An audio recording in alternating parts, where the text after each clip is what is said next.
What's up, everybody, and welcome to the Wait, What Are We Talking About podcast, episode 105. My name is Bret, aka Enigma9011, and you can catch this podcast live over on twitch.tv/Enigma9011 every Sunday at 8 p.m. Eastern. You can check it out live. If you're a subscriber over there, you can join in the chat, join in on the conversation. We'd love to have you.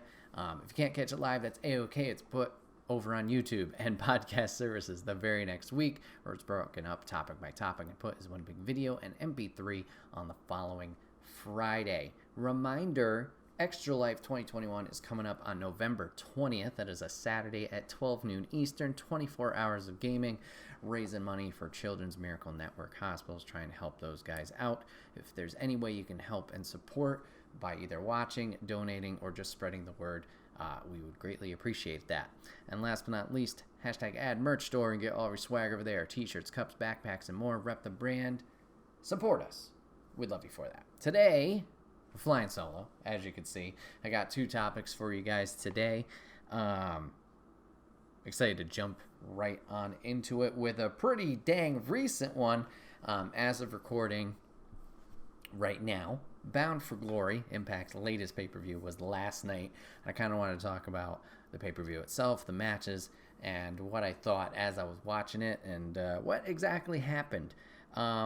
Show overall was decent. I didn't think anything kind of blew me out of the water. Wrestling was good. Just not a lot of surprises. There was one thing that happened at the very end of the night that I finally got super invested into it. And it was a good way to close out the show. But the rest of the night was okay. Wasn't bad. In total, I think, let's see how many matches there were on the card. Let's see. 1, 2, 3, 4. Well, 3, 4, 5, 6, 7. 7 matches in total. So it ran about maybe 3 hours tops. Not too shabby, not too shabby. So let's get on into it. We had our debuting Impact Women's Tag Team of the Inspiration, Billie Kay and Cassie Lee, making their return to wrestling after being fired from WWE, as the Iconics, now going under the name Inspiration, going after the women's tag titles, or the Knockouts tag titles, against Decay, Havoc, and Rosemary. Personally, not a big fan of the Inspiration's new music. Maybe that's just me, and that's fine. But happy to see the ladies back doing their thing in wrestling. They seemed very happy to be there, so cool to see them in Impact, making some moves there. They were able to keep the same iconic pose, so that was fun. Match overall, okay. Nothing breaking the bank. Inspiration looked good. Able to obviously do a little bit more than they were able to in WWE. I don't recall a lot of their NXT stuff, so I don't know if the moveset they kind of broke out during this match was something they had done in the past, but it looked good for what they were able to do, at least compared to, recent memory of the main roster stuff. Some weird camera shots in this match. We had... What was the example? We had Havoc and Rosemary making their entrance, and they focused heavily on Rosemary, which is fine, but Havoc was missed in half the entrance, so that was weird. Some weird shots of either missing moves or just zoomed in on just someone had passed in front of the camera, and we kind of lingered on that instead of swapping to another camera. So production value a little bit off, and unfortunately that would continue throughout the rest of the night, where some big moves were missed or some graphics were incorrect, especially in our next match. And then ladies seemed fine. There was one move that didn't seem to... It was pulled off, so it was safe, but it was a little bit of a slip up. I don't know if it was just momentum of picking... I think it was Cassie up, Cassie up. Havoc picked her up. I don't know if it was just momentum based or whatever, but didn't have the balance there, and Slam didn't really work out into the full tilt-a-whirl that they were attempting. But like I said, as far as I could tell, everybody was fine. Obviously, the match continued safe-wise, but a couple things here and there. And to nobody's surprise, new champs, Inspiration, coming in, wrecking shop at the beginning. The match was back and forth, but coming in, taking the titles immediately. So we do have new Knockouts tag champs. Like I said, not much of a surprise there. I think most people would have said that. Crowd in Vegas seemed pretty 50-50 on this. There was a lot of decay chants, heavy boos from some people. They were zoomed in on one older woman who was just like, all in, no, like just really against it. They were moose. They were really against it, but I guess Inspiration is technically heels, so that does make sense. So, not bad opener. Could have been a little cleaner, but what do I know? I'm not a wrestler. From there, D'Lo and Matt Striker kind of went into the rest of the card. I did think a cool production thing was obviously the announcers, us, the audience at home, we can hear their commentary. Something they did for the live audience is they kind of were able to cue in the announcers for like PA announcements. So going through the card, the rest of the crowd was able to hear it as they were going through. And they attempted to do a little bit of a call in action. I don't know if that's the right word. Did like a Q&A or like polling during the announcements. They got to the world title picture. Man, I can really talk tonight. World title picture, that match. And they kind of tried polling the crowd who they thought would win. Crowd was dead quiet. So I was like, I don't know if it was the room or just like it, comparing it to other promotions, just like not loud at all. So that was a little sketch. But the next match, I think, picked it up a little bit. The crowd definitely got back into it. The next match on the card was the X Division title. Guaranteed a new champion because we didn't have a current one, with Josh Alexander giving up the belt for option C. It was Trey Miguel versus Phantasmo versus Steve Macklin. I mentioned a little bit of production stuff. We did have the wrong lower third or title card for Steve Macklin as he did enter. Trey Miguel's popped up there for a second, but they did quickly notice it and switched it. So, okay, just like, it probably should be cleaned up, especially for a pay-per-view when you're trying to get some new eyes on here, but what do I know? Before we even get to the match, another note I kind of made, I don't watch Impact all the time. This was one of their bigger pay-per-views, so I kind of wanted to tune in and see what happened. But they got some interesting wrestling themes over there, and like not super catchy and like interesting. I don't know. Maybe if I listened to it more, it would get me more invested. But I don't know. I feel like the theme should kind of pull you in, get hyped, get excited for the match. While some of these were just very odd. Maybe it was just a lower production value. I don't know 100%. But anyways, the guys in the ring really crushed it. I think the one who impressed me the most out of these three was Steve Macklin, former WWE guy as well. I think he went under Cutler was his last name, Steve Cutler, part of the Forgotten Sons. I don't remember much of the Forgotten Sons stuff or work, whether it was NXT or main roster, but him flying solo here, very impressive. Guy moves around really, really well. A lot of power moves, looks strong. So happy for him that he's able to find success in Impact and do his thing, obviously now solo. But he looked great. There was one spear that he performed on Trey.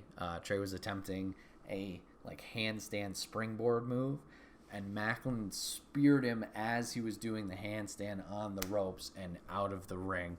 That was like a big oh shit moment. So that was cool. All three guys did fantastic.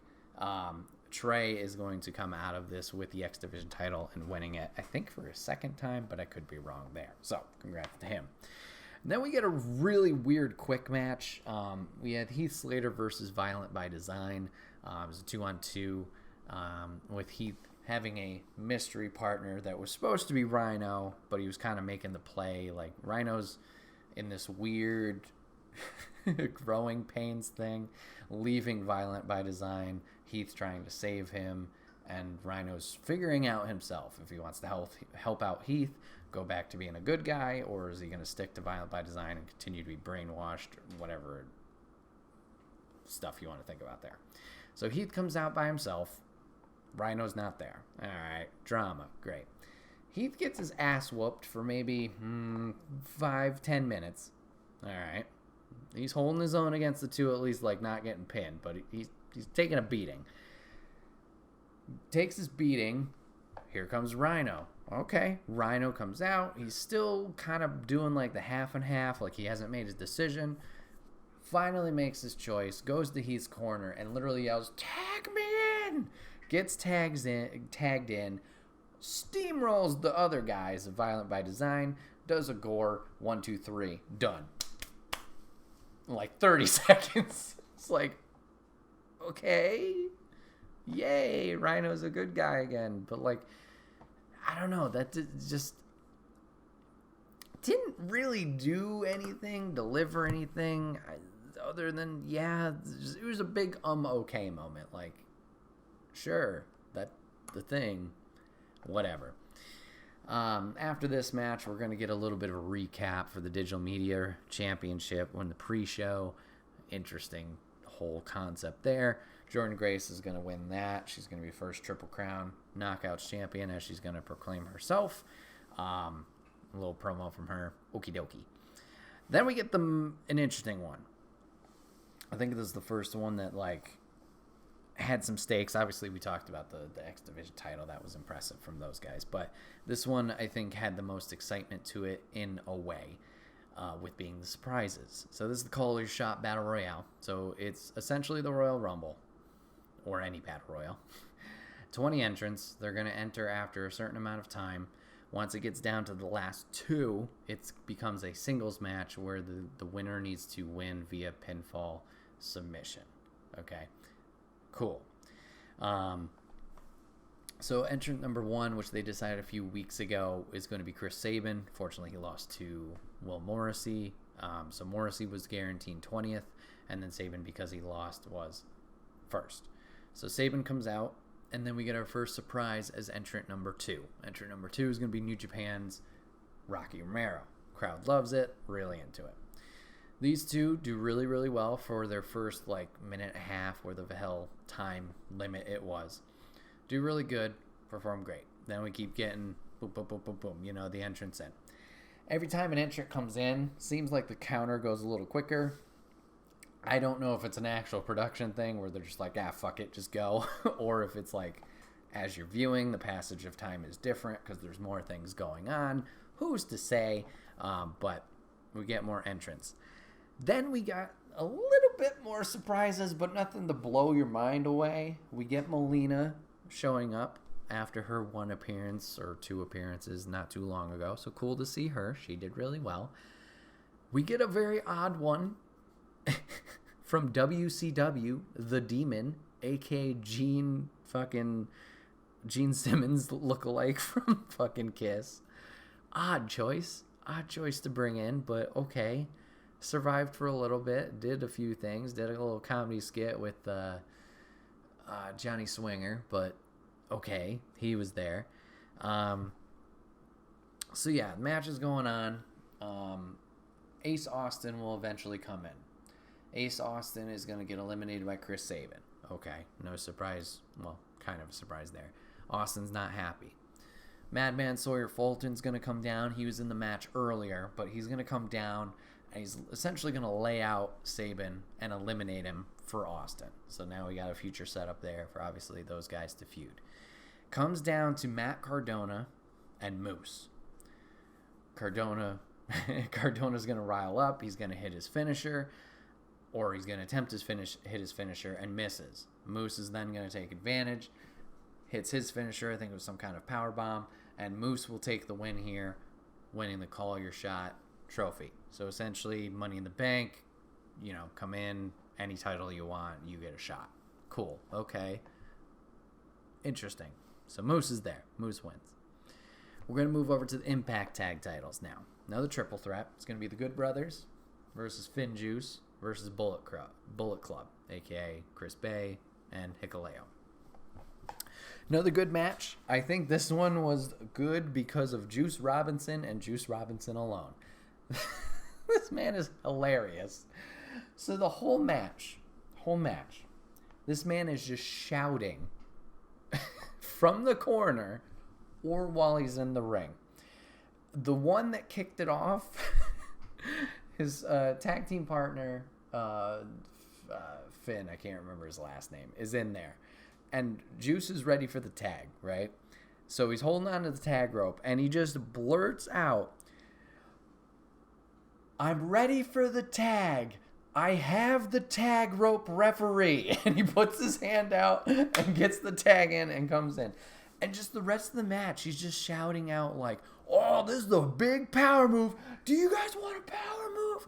Yeah. And like when people are getting hit, he's like, oh shit, that hurt a lot. Or whatever. It this man's commentary throughout. If you get a chance, I don't know if like replays on YouTube will be a thing for free, but if you get a chance, please look this up because it was fucking awesome and hilarious. So match goes really well. All the competitors do really great. Finjuice has a lot of momentum. I think it was Chris Bay was in the ring. We're going to beat him up. They hit their finisher. As they hit their finisher, Carl Anderson tags in Juice before he does his splash. Blind tags in. Juice doesn't recognize this, hits the splash, attempts to pin Chris Bay. Count's not happening because he's not the legal man. Anderson's going to roll in, throw Juice out, and he will get the 1-2-3. The Good Brothers will retain after sneaking out a win and a pin from these guys. So, we get that. We get a quick little ad for Suzuki coming to Impact. We've seen him in AEW, obviously doing some crossovers with Moxley. So we'll see him and Bryan Danielson, excuse me. So he's going to show up in Impact and do some work there.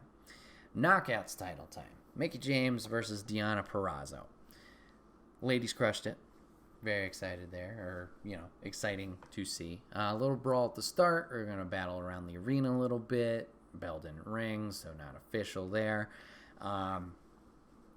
Match is going to wrap up due to interference. Weapon. Deanna's going to attempt to use a chair. Ref's going to stop it. Ref will then be accidentally knocked out by Mickie James doing her little dive thing onto him. Deanna's going to pick up the chair once again. Mickey's going to do a spin hook kick. Bah! Chair right to the face. Does her step off tornado DDT. A little Fuego del Sol action. And Mickey's going to pin Deonna for the title. 1-2-3 clean there. So, good match from the ladies. A little bit surprised by this with Mickie winning. Not that I don't think Mickie should win. But I thought it was just going to be another stepping stone for Deonna. Deonna's obviously had the title for a long while. So I guess that makes sense why she would drop it now. Maybe to get a run back. Maybe she'll beat Mickie later and get the title back. But ladies did well. A little surprised with the outcome. Not the end of the world. Then we get a really weird announcement for their next pay-per-view, Hard to Kill. Weird only in the fact of what footage they were using to promote this pay-per-view. They used footage of wrestlers in the past getting helped with injuries, whether legit or kayfabe injuries. Odd choice. Just picking people up off the ground, bringing them to the ambulance, people in medical beds, hospital beds, whatever. Odd choice. I get it's hard to kill. I'm going to come back stronger than ever. But, I don't know. And then we're going to get to our main event of the evening for the Impact World title. We have Christian Cage versus Josh Alexander. Once this was first announced, I had a lot of excitement and hype for this match. And I think both competitors lived up to it. A lot of good action there. Slower pace, but told a good story. Obviously, Josh giving up his title using option C, give up the X Division title to earn the shot at the world title. Great match by these guys. Audience was really into it. There was a couple different chants. One chant was bring it home because obviously Christian Cage is not AEW talent, nor was Kenny Omega when he had it. So bring it back home to Impact. And through an ankle lock and a submission win, Josh Alexander is able to win the title and bring it back over to Impact Wrestling. Everybody's excited. Everybody's stoked. The family's there, so his son and his wife come into the ring. It's an awesome special moment. Brings a tear to your eye. And then the worst thing in the world happens. Fucking Moose comes into the ring, gives up the little you earn your shot trophy bullshit. The family's still in the ring. Josh pushes them away, says, you got to get out of here. Turns around, eats a spear from Moose. Moose pins him right in front of his son and wins the fucking belt. What a piece of shit. Oh my God. I was so upset. Like, you couldn't, I mean, you did. You let this man have his hero moment. Nice moment with the family. He's won the belt. Somebody you didn't think would ever win it. Maybe being a tag team guy, being the X Division title guy. Everybody wants him to bring it back, to the main show, to that roster. He does it. Yeah, let's go. Doesn't send off the show on a good note. We got to say fuck you and fuck him, and we put Moose over.